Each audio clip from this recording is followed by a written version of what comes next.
헌재 재판관들이 어차피 분위기가 탄핵이 안 되는 쪽이구나 싶으면 만약에 이번에 4월 4일 선고 나올 때 어느 정도 합의가 있었다면 이게 8대0 탄핵 인용에 대한 합의가 아니라 그럴 거면 기각 말고 각하 쪽으로 가자라는 합의일 수는 있는 거죠. 그렇죠. 그게 재판관들 입장에서는 쟁점을 따지고 서로 이거는 위법이다 아니다 하는 것보다는 부담이 덜한 방법이니까요. 그렇죠. 이준호 대변인님. 네. 드디어 내일입니다. 내일입니다. 지금 이제 24시간도 안 남았습니다. 네. 한 18시간 정도 남았나요? 그러니까요.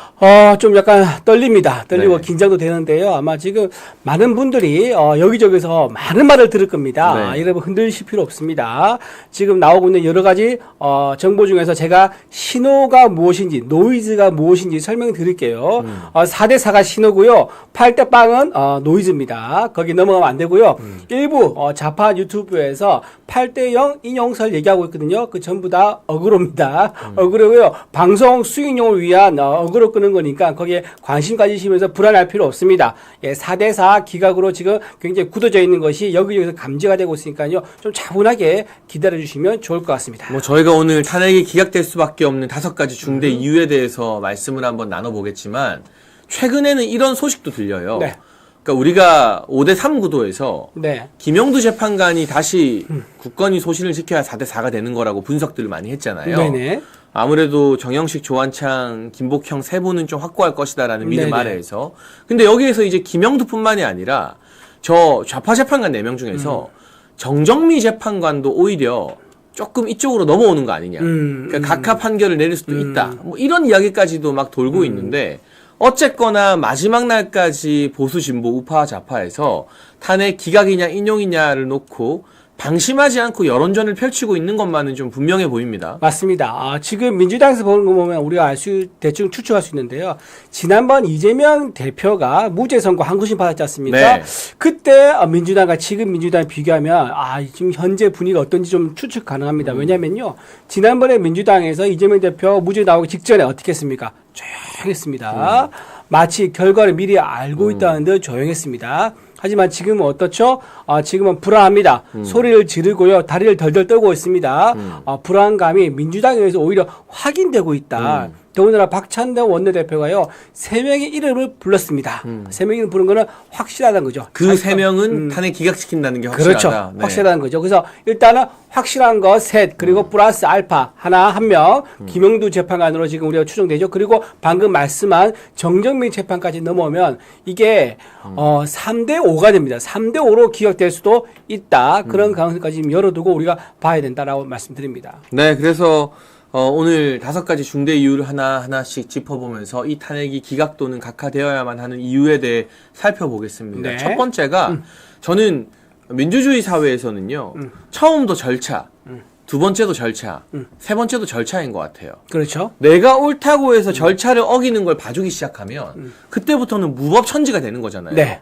아무도 절차를 안 지키고 정말 카오스, 혼돈의 상태 아비규환이 벌어지게 될 텐데 이번 헌법재판소 탄핵 심판과 관련해서는 너무 많은 절차 위반이 있었죠. 그렇죠. 다행히 중앙지법의 지기현 판사가 공수처의 불법 체포 구속 취소로 매듭을 하나 풀어줬지만 네네. 탄핵 소추안에서도 내란죄가 중간에 빠져버렸어요. 네. 그런데 과거에도 그런 적이 있다고 하지만 이번 윤석열 대통령 탄핵 선고에서는 내란죄 빼면 할 게 없잖아요. 그렇죠. 볼 게 없잖아요. 네, 그렇죠. 그래서 안철수 의원은 여러분 안철수 의원이 탄핵 찬성표를 던졌습니다만 맞습니다. 내란죄가 만약 빠졌으면 내가 이거 찬성 안 했을 거다라고 했거든요. 그렇죠. 그러니까 이게 정상적인 절차대로라면 내란죄를 철회했다? 그럼 국회로 다시 넘어가서 우원식 의장이 또 의원들 300명 불러서 국회에서 본회의 표결을 다시 하는 게 정상 절차거든요. 이런 절차적 하자가 매우 심각한 탄핵 기각 각하로 가는 이유가 될 것이다라는 첫 번째 이유 같은데 여기에 대해서 이준우 대변인님 어떻게 생각하세요? 맞습니다. 지금 우리나라 사법, 우리나라 아니라 전 세계적이죠. 근대 사법화가 언제부터 이루어지냐면요. 절차의 중요성이 인정되면서부터 시작입니다. 그렇죠. 중요한 이제 사건이 뭐냐면 미란다 원칙이죠. 네. 그러니까는 미란다 원칙을 고지하지 않고 구속, 체포에 있어서 재판을 진행했는데 미란다 원칙을 고지하지 않았기 때문에 그 혐의가 있더라도 무죄다라고 선고하면서 사법 근대화에서 절차의 중요성이 보장이 되기 시작했습니다. 지금 그런 상태라 그러면 지금 현재 우리가 지금 탄핵소추안에서 넘어왔던 내란죄 빠진 거 있지 않습니까? 이거는 네. 뭐냐? 바로 동일성의 원칙을 위배한 거라고 말씀드릴 수 있습니다. 동일성이 뭐냐? 처음에 넘어왔을 때의 어떤 안건과 그 다음에 실제로 논의하는 심판하는 안건이 동일해야 되는데 넘어왔을 때하고 실제 심판할 때하고 안건이 다른 거예요. 즉 내란죄가 빠지면서 첫 번째 탄핵 소추안에서 무려 80%나 차지하는 내란죄가 빠짐으로 인해 가지고 영 다른 껍데기밖에 없는 안건이 넘어왔단 말이에요. 쉽게 말하면 짜장면 시켰는데 짜장면하고 단무지가 왔어요. 근데 나중에 짜장면 다시 걷어갑니다. 남은 건 단무지밖에 없어요. 단무지 갖고 어떻게 심판합니까? 그러니까 이거는 낮과 밤처럼 다른 안건이기 때문에 이거는 중요한 절차가 하자다. 국회가 다시 탄핵 소추안을 다시 보내서 정상적인 국회에서 아까 말한 안철수 의원 분들 포함해서 내란죄가 없는 상태에서 동의를 받아서 넘어왔으면은 그건 절차적 하자가 치유가 되는 건데 맞아요. 치유되지 않은 상태에서 넘어왔기 때문에 이거는 중대한 절차적 하자다. 즉 이거는 조한창 그다음에 정영식 이 두 분이 절차적 하자를 지난번에 굉장히 중요하게 따졌지 않습니까? 맞아요. 한덕수 권한대행도 이 절차적 하자 때문에 아예 각하 의결을 했던 분들인데 이 두 분도 이제 윤석열 대통령 관련해서는 이 문제 때문에 아마 각하 의견을 하고 있지 않을까 그런 생각이 듭니다. 그리고 각하 의견을 내게 되면 재판관 개개인의 부담감은 좀 어떻게 줄어드느냐? 저는 현실적으로는 기각 가능성이 높고 기각을 하는 게 오히려 더 낫다고 보는 측면도 있지만 재판관 입장에서는 절차 문제로 각하를 때려버리잖아요. 그러면 복잡한 쟁점에 대한 판단을 그렇죠, 안 해도 안 돼요. 되죠. 뭐 포고령이 어느 정도 위헌 위법인지 체포가 막 이거 너무 복잡하잖아요. 근데 이건 절차에 문제가 있다. 각하다 해버리면 재판관 입장에서는 그게 제일 편한 거예요. 그렇죠. 사실은. 그래서 헌재 재판관들이 어차피 분위기가 탄핵이 안 되는 쪽이구나 싶으면 만약에 이번에 4월 4일 선고 나올 때 어느 정도 합의가 있었다면 이게 8대0 탄핵 인용에 대한 합의가 아니라 그럴 거면 기각 말고 각하 쪽으로 가자라는 합의일 수는 있는 거죠. 그렇죠. 그게 재판관들 입장에서는 쟁점을 따지고 서로 이거는 위법이다 아니다 하는 것보다는 부담이 덜한 방법이니까요. 그렇죠. 더군다나 지금 쟁점 따지는 게 어려운 이유 중 하나가 뭐냐면요. 그 문영배 재판관이 이제 심리 지휘를 하면서 너무 압축을 한 겁니다. 너무 속도조절 하면서 절차적 하자를 많이 만들었어요. 그게 뭐냐? 바로 홍장원 차장의 메모 있지 않습니까? 이게 박선호 의원과 필체가 똑같다는 사설 기관의 공인 감정 결과가 나왔는데 이거를 헌재에서 다시 안 따졌습니다. 그래서 이 검증 문제, 즉 지금 내란죄 혐의가 홍장원 차장에서 메모에서 시작됐는데 이 메모가 진위가 사실이냐 조작이냐 이 문제를 안 따졌기 때문에요. 쟁점을 따지려고 하면 이거를 다시 돌아와서 따져야 되는데 그럴 수 없는 상황 아닙니까? 이미 종결해버렸기 때문에 그 문제가 하나 있고요. 그다음에 곽종근 사령관의 진술 번복. 헌재에 나와서 아침에 했던 거 오전에 했던 게 진술이 달랐습니다. 그리고 또 보도가 나왔지요. 곽종근 사령관이 민주당에 있는 김병주 의원 유튜브에 나가기 하루 전날 회유를 받았고 협박을 받았다는 것을 주변에 고등학교 지인한테 얘기한 녹취가 공개가 됐습니다. 이것도 그러면 다시 불러서 신빙성을 따져야 되는데 이것도 안 따졌습니다. 이미 종결했기 때문에 더 따질 수 없는 거죠. 이런 식으로 쟁점을 따지려고 하니까 쟁점에 대한 정리가 되지 않은 상태이기 때문에 쟁점 따질 수가 없는 거예요. 그러면 어떻게 되냐? 차라리 절차적 하자를 걸고 이걸로 통해서 각하 결정 내리자. 이게 재판관들한테는 굉장히 좀 편안하고 굉장히 합리적인 선택이 될 수 있다고 말씀드립니다. 네, 그리고 한덕수 총리 탄핵 선고나 그 이전에 마은영 임명 관련된 권한쟁의 위헌 심판에서도 비록 마은영 임명하라는 그 판결은 나왔지만 네. 거기에 별개 의견을 보면 마은영 임명으로 권한쟁의를 국회의장이 신청할 때 국회 본회의 열고 동의를 받아야 된다라는 소수 의견들이 3표가 나왔거든요. 그쵸, 예. 그러면 그 논리 그대로 윤석열 대통령 내란죄 철회를 적용하면 본회의 열고 다시 표결 받아야 되는 게 맞는 거예요. 그렇죠. 그러니까 그러한 절차적 정당성을 중시하는 판결이 나올 가능성도 배제할 수 없다는 게 첫 번째 이유이고요. 네. 저희가 두 번째 넘어가기 전에 방금 속보 하나 전해드리겠습니다. 윤석열 대통령 측 변호인단에서 대통령께서는 내일 헌재에 직접 출석하지 않으신다. 네네, 그렇죠. 그러니까 저희가 계속 말씀했던 건데요. 네. 아무래도 경호상의 이유 그리고 안전상의 이유를 우선 고려한 것 같습니다. 저는 안 나가실 잘하는 선택이라고 생각됩니다. 네. 예, 나가시면 지금 뭐 그 마음이야 또는 이제 헌재 어떤 결정을 존중해주는 그런 마음, 절차적인 어떤 존중 이런 거야 많은 국민들이 이해는 하겠지만 지금 그 주변을 전부 다 지금 공백 상태로 만들어 놓지 않습니까? 네. 경찰 전국에서 경찰차 올려가지고 차벽을 쌓은 상태라 그러는데 거기서 만약에 민주당에서 헌재 결과를 불복하는 그런 사람들이 있다 그러면은 거기서 어떤 불상사가 생길 될지도 모릅니다. 그래서 대통령부터 그리고 우리 지지자들부터 그리고 당 지도부까지 해서 좀 차분하게 헌재 결과를 기다리는 거는 좋은 선택이다. 저는 그렇게 봅니다. 네, 그리고 혹시라도 안전사고가 발생하면 안 되지만 뭔가 불미스러운 사고가 발생했을 때 대통령이 출석하면 민주당이 또 그 탓을 돌릴 거거든요. 그렇죠. 대통령 오는 바람에 뭐 경찰 그렇죠. 경호가 뭐 무너졌다, 뭐 사람들이 많이 몰렸다. 그래서 한남동 관저에서 대통령께서는 TV로 지켜보시고 그리고 변호인단은 전부 다 헌재에 직접 나와서 본다고 합니다. 다만 방금 전에 또 하나의 중요한 보도가 나왔는데요. 용산 대통령실 전 직원들이 내일 출근해서 TV로 같이 탄핵 선고를 지켜본다고 해요. 아, 그렇군요. 이건 무슨 뜻이냐? 네네. 대통령님의 직무 복귀를 전제로 대통령실이 이제 정상 가동될 준비를 한다. 그럼 내일 11시에 선고하면 주문 읽고 하면 20분, 30분 안에 결정 나잖아요. 그렇죠.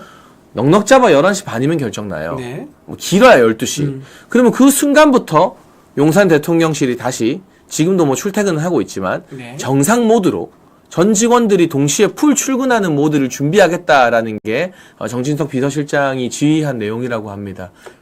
네, 지금 당에서도 지금 비슷한 상황인 것 같아요. 당에서도 내일 어떻게 하기로 했냐면요. 헌재에 나가지 않고요. 내일 일단 당 지도부와 대부분의 의원들은 국회에서, 국회 아마 의총장이든지 어디 될지 알 수는 없지만 국회에서 지금 헌재 결과를 지켜보는 걸로 지금 그렇게 계획을 잡았다고 합니다. 그래서 현장에 나가는 것은요.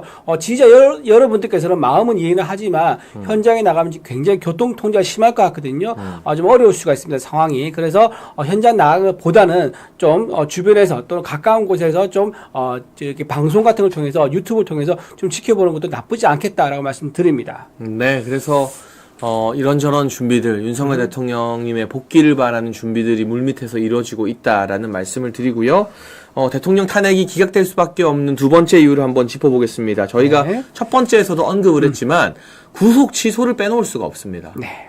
사실은 현직 대통령이 불법이긴 해도 구속돼 있는 상태라면 그 방어권이 엄청나게 제한되고 우리나라 국민들 상징적으로 구속되면 잘못한 것 같고요.